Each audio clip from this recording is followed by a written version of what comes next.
қосылған С болсын.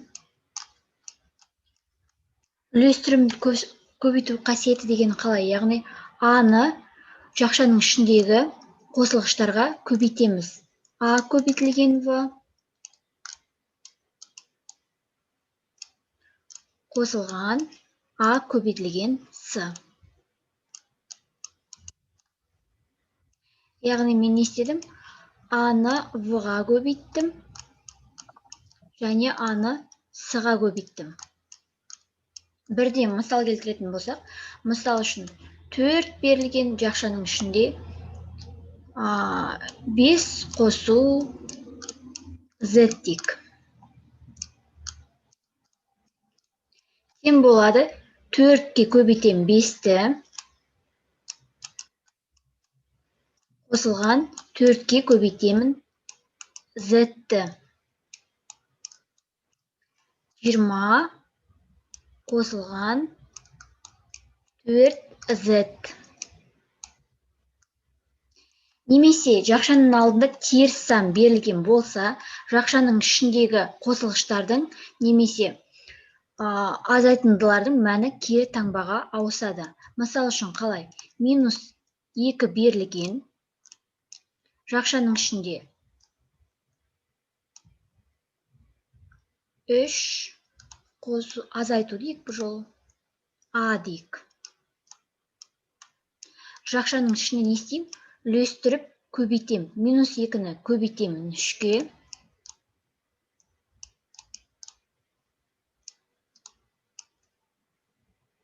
-2-ні көбейтемін А-ға. Минус А-ға. Таңба қалай болады? Таңба қосу болып өзгереді, я?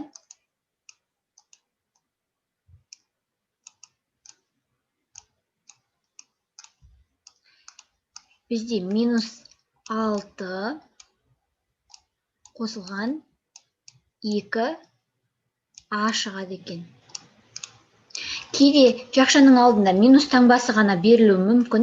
Яғни оның алдында не бар деген сөз? 1 деген бар. -1 берілген болса, минус таңбасы ғана қойылуы мүмкін. Мысал үшін, -Z қосылған В. Жақшаны ашатын болсам қалай өзгереді таңба? -Z азайту В.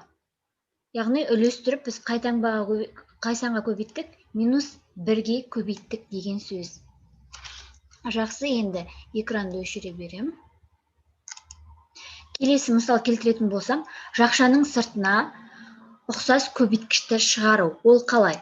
Мысал үшін 8 көбейтілген 8А дейік қосылған 7А берілген. Ортақ көбейткіш бізде қайсы болып тұр? А болып тұр, я? Екеуін. А-ны жақшаның сыртына шығарып жіберем.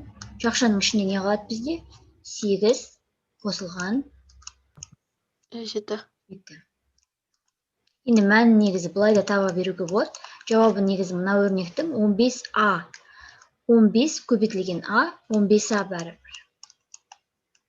Кейде сіздерден сұрауы мүмкін, ортақ көбейткішті жақшаның сыртына шығар деп. Оны формуламен қалай көрсетеміз? Мысал үшін. Жаңа ғана келтірген мысал. С көбейту А қосылған С көбейту В. Ортақ көбейткіш бізде қайсы? С. С-ны жақшаның сыртына шығарады екен біз. Сонда А қосылған В қалады. Саясы мұғалім. -7 көбейту 5 қосу 7 көбейту 6 тең 7 жақшаның сыртында, жақшаның ішінде -5X қосу 6Y. -5 бола ма? Жай ғана 5 емес па? 5X азайтылған 6Y болады. Минус болмайды. Жақшаның ішіне қайттан көбейтсеңіз, -35 шығады ғой, мәне. -7-ге 5X-ті көбейтесіз, -35 шығады.